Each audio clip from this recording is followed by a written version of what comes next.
अध्यात्म विज्ञान कोई धर्म या संप्रदाय नहीं है। ये स्पिरिचुअल साइंस है जो कुदरत के कानून पर आधारित है।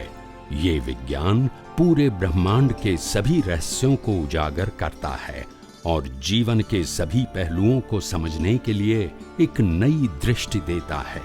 इसी को आर्ट ऑफ विजन कहते हैं, दुनिया को देखने की एक नई दृष्टि, जो अध्यात्म विज्ञानी परम पूज्य स्वामी श्री कमलेशानंद जी के निर्देशन में सनातन सत्य का अनुसंधान कर हमारे जीवन को प्रकाशित करे। जय सच्चिदानंद। स्वामी जी, आपने इतने एपिसोड के अंदर सभी तरह के प्रश्नों का, सामाजिक प्रश्न है, गूढ़ प्रश्न है, अध्यात्म विज्ञान के प्रश्न, हर प्रकार के जीवन के प्रश्नों का जो है बहुत अच्छी तरीके से उत्तर दिया। और इससे हमको एक जीवन का लक्ष्य बना कि जो आपकी दृष्टि है उस दृष्टि पे फोकस करो, उस दृष्टि को केंद्र में रखो और वो दृष्टि के केंद्र के अंदर आपका परमात्मा प्रभु ईश्वर यानी मैं शुद्ध आत्मा हूँ वो रहना चाहिए। तभी तो बात होगी, वो रहता भी है तो उसकी हाजिरी बिना तो कुछ होता नहीं है, वो नहीं है तो राम नाम सत्य होता है और कुछ भी नहीं होता है। तो स्वामी जी, वो हमारी दृष्टि का आपका उपदेश हमने निष्कर्ष के रूप में लिया, लेकिन क्या है कि हम मानव हैं, गृहस्थी हैं, व्यवहार जीवन भी जीते और बहुत की तरह की जो है वो समस्याओं से जूझते रहते हैं। तो हमारी दृष्टि पवित्र बने रहे और भूल हो जाए। टू एयर इज ह्यूमन, मनुष्य गलती का पुतला है, गलती होगी तो गलती हो तो क्या करना, लेकिन उन्हें जो है हम गलती करके लंबे समय तक जो है दूसरे प्रवाह में न जा करके अपने केंद्र बिंदु पर आ जावे। इसका हालांकि आपने जो है इसका उत्तर पहले भी दिया, लेकिन उसमें एक स्वाहा का पॉइंट आता है जो एक बार आपने अपने मुखारबिंद से बताया था। तो ऐसे प्रैक्टिकल 2-4 सूत्र दीजिए ताकि व्यक्ति जो है अपनी दृष्टि को प्रैक्टिकल पॉइंट ऑफ व्यू से स्थिर रह सके। स्वामी जी, कृपया हमको उपदेश मार्गदर्शन दीजिए। प्रश्न के लिए धन्यवाद। आध्यात्म विज्ञान में छोटे छोटे ऐसे बहुत सारे मुहावरे जो व्यक्ति को आसानी से समझने के लिए, इसको जागृति में रखने के लिए, उपयोग करने में, अनुभव करने में जो सहायक होते हैं, ऐसे बहुत सारे नुस्खे कहो, वो प्रयोग कहो, वो समय समय पे बताया गया है। आज हम इस एपिसोड के अंदर ऐसे नुस्खे भी बताने की कोशिश करेंगे ताकि आपको ये आध्यात्म विज्ञान समझने में, उपयोग करके अनुभव करने में थोड़ी सरलता या आसानी बनी रहे। मुख्य बात यह है कि हम सब अपने जीवन के अंदर आत्मा को तो मानते हैं और शरीर को तो मानते ही हैं। प्रश्न ये है कि हम शरीर को मानते हैं, आत्मा को भी मानते हैं, मगर आत्मा की जागृति, आत्मा के बारे में जो जागृति होनी चाहिए जीवन जीते जीते ही सभी परिस्थितियों में वो नहीं रहती है। सिर्फ शरीर के बारे में और शरीर के संयोग और अवस्थाओं के बारे में ही हमारी जागृति काम करती है। आत्मा की हाजिरी के बारे में, आत्मा के अस्तित्व के बारे में और आत्मा के रोल के बारे में, हर अवस्था में आत्मा का रोल होता ही है, वो जागृति, वो इम्पोर्टेंट और वो उपयोग और अनुभव जो करना चाहिए वो हम नहीं करते हैं। तो आज मैं आपको ये बताना चाहता हूँ कि कीमत आत्मा की है और आत्मा के अलावा संजोगों की है। सबसे पहली बात, जो विनाशी चीज है उनकी वैल्यू 0 रहेगी। आती है, जाती है, जन्म और मृत्यु, इसकी वैल्यू 0 रहेगी। और जिसका जन्म, जीवन, मृत्यु नहीं है इसकी कीमत 1 रहेगी। 1 का मतलब 0 नहीं होगा, 0 का मतलब 1 नहीं होगा। 1 यानी परमानेंट, 0 यानी टेम्पररी। तो अगर हम इसको देखा जाए तो हमारे शरीर के अंदर आत्मा तो है, तो आत्मा की कीमत कितनी रहेगी? 1 और 0 के हिसाब से तो क्या 1 रहेगी। शरीर की कीमत क्या रहेगी? तो क्या 0। संबंधों की कीमत क्या रहेगी? तो क्या 0। साधनों की कीमत क्या रहेंगी? तो क्या 0। संपत्ति की कीमत क्या रहेंगी? 0। डिग्री की या स्टेटस की कीमत क्या रहेगी? तो क्या 0। जीवन के अच्छे बुरे संजोगों की कीमत क्या रहेगी? तो 0। जीवन में जो कुछ प्राप्त किया है और जो कुछ छूट गया है उसकी भी कीमत क्या रहेगी? 0। हर रिलेटिव सत्य की कीमत 0 रहेगी। मगर क्योंकि आगे 1 है, उसके बाद 0 है, तो सभी 0 की वैल्यू हो जाती है। हालांकि वैल्यू नहीं होनी चाहिए मगर हो जाती है।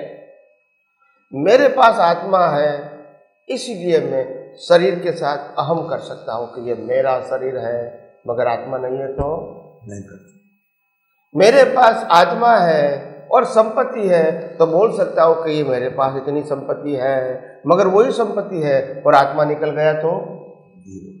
मेरे पास इतने पति पत्नी परिवार माँ बाप है, ऐसा मैं बोल सकता हूँ, मगर आत्मा नहीं है तो 0। मैं डॉक्टर हूँ, मैं चार्टर अकाउंटेंट हूँ, मैं इंजीनियर हूँ, मैं लॉयर हूँ, मैं प्रोफेसर हूँ, मैं बिजनेसमैन हूँ, मैं बड़ा जॉब करने वाला, हाई पोस्ट पे मैनेजर वगैरह की पोस्ट पे जॉब करने वाला हूँ, मगर आत्मा नहीं है तो 0।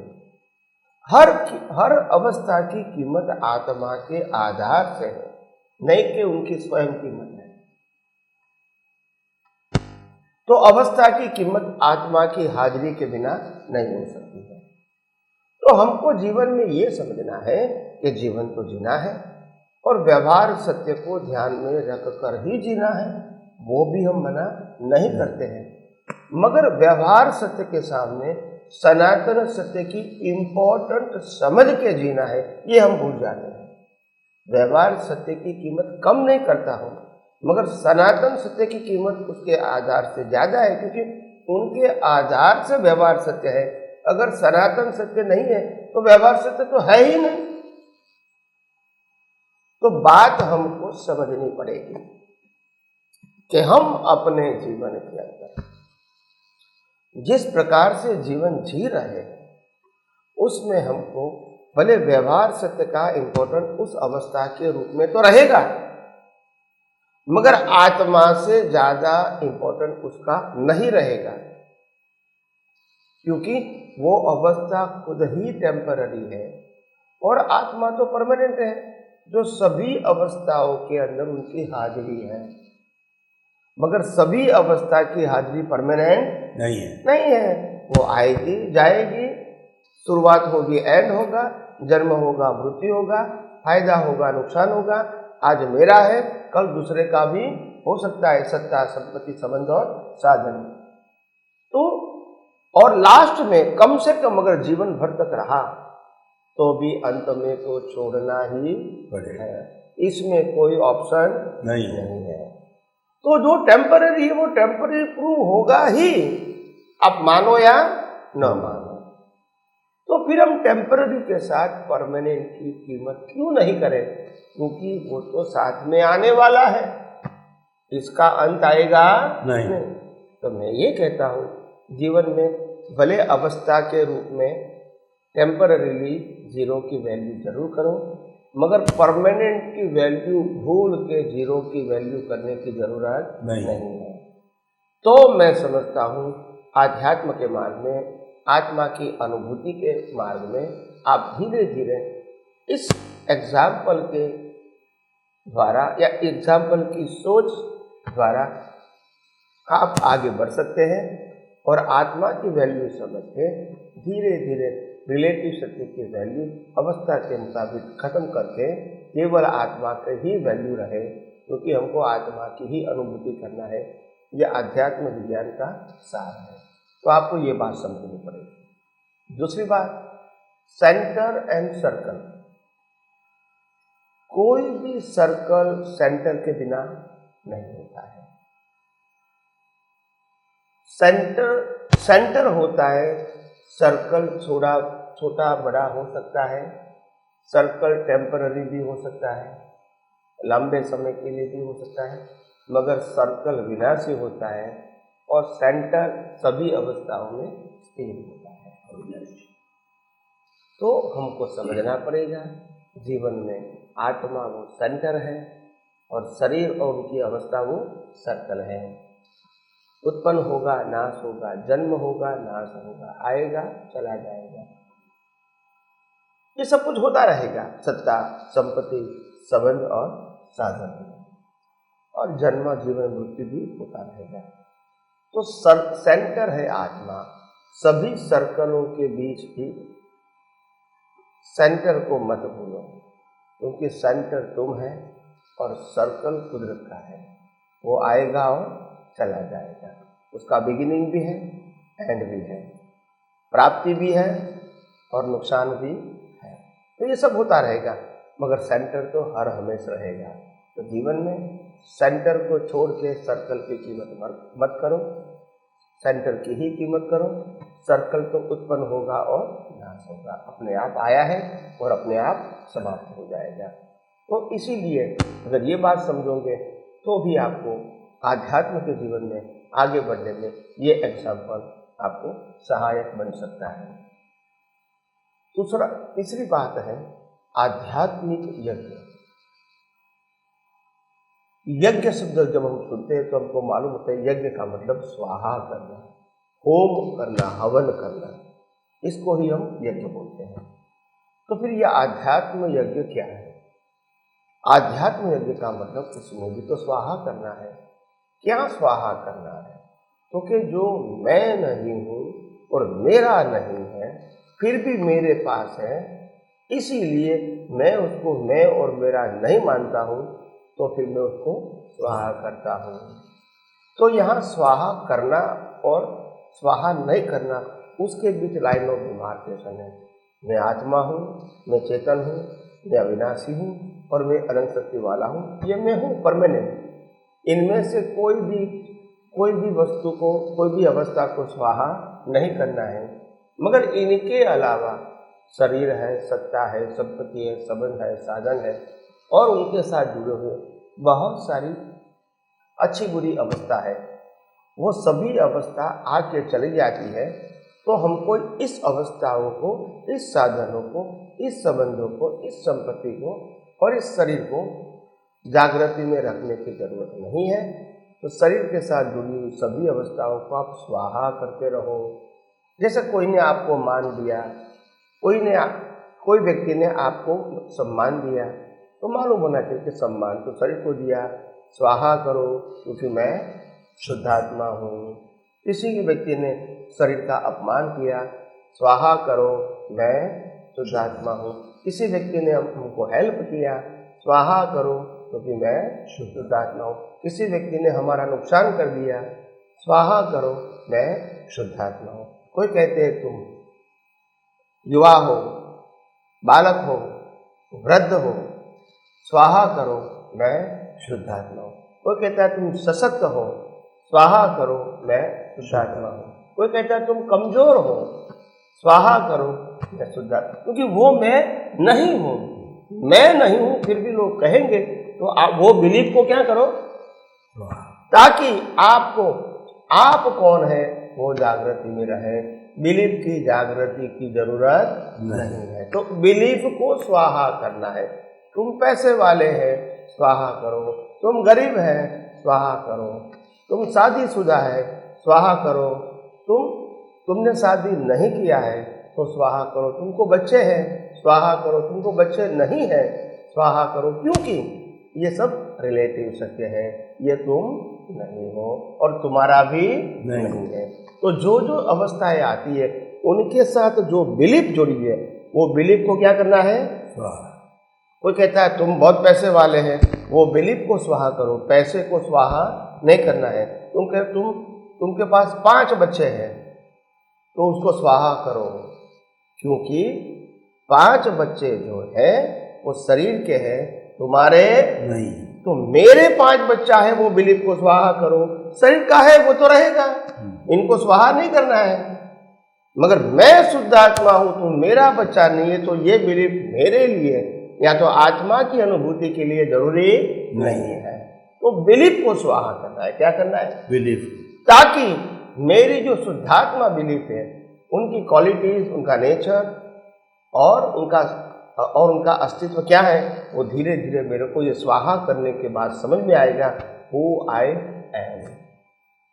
अगर ये बिलीफ के साथ जुड़े रहेंगे तो फिर मैं कहता हूँ मैं गुस्से वाला हूँ, मैं बुजुर्ग हूँ, मैं अनपढ़ हूँ, मैं अशक्त हूँ, मैं ये काम नहीं कर सकता हूँ, या मैं ये काम बहुत अच्छी तरह कर सकता हूँ। ये जो बिलीफ है वो उसको साथ मेरा कोई कंसर्न नहीं। तो वो बिलीफ को स्वाहा करोगे तो रिलेटिव सत्य से आप मुक्त रहोगे, और धीरे धीरे सनातन सत्य का मतलब मैं कौन हूँ उस समझ में और अनुभव में और जागृति में भी रहेगा।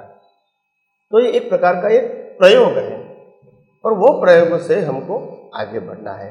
तो आइए, मैंने 3 बात तो बताई है, हो सकता है आगे आगे और भी बात मैं आपको बताने की। स्वामी जी आपका बहुत बहुत धन्यवाद। स्वामी जी, ये जो हमारा जीवन है, ये जीवन एक मल्टी डायमेंशनल है, और व्यक्ति भी क्या है कि जीवन के साथ साथ में कई तरह से बदलता रहता है।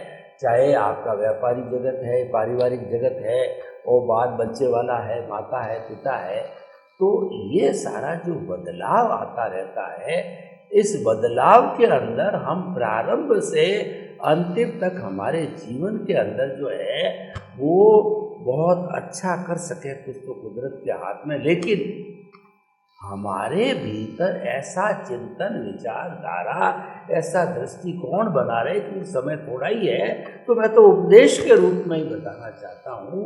ऐसा उपदेश दीजिए, क्योंकि आप अनुभवी पुरुष, ज्ञानी पुरुष है।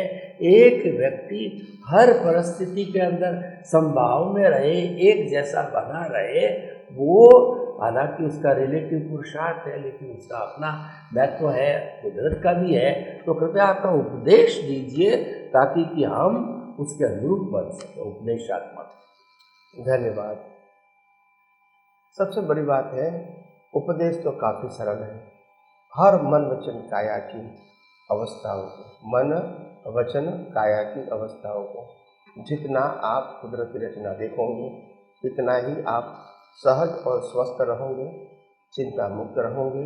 आदि व्याधि उपाधि शरीर को होगी तो भी आपको समाधि रहेगी, और जीवन की हर परिस्थितियों के अंदर आपको ये लगेगा कि ये संयोग आता नहीं है, जा रहा है।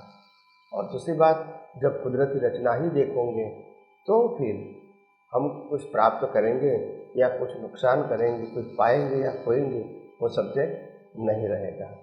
तो इसीलिए आध्यात्म के मार्ग में हमको अगर आगे बढ़ना है तो सनातन सत्य को समझना पड़ेगा।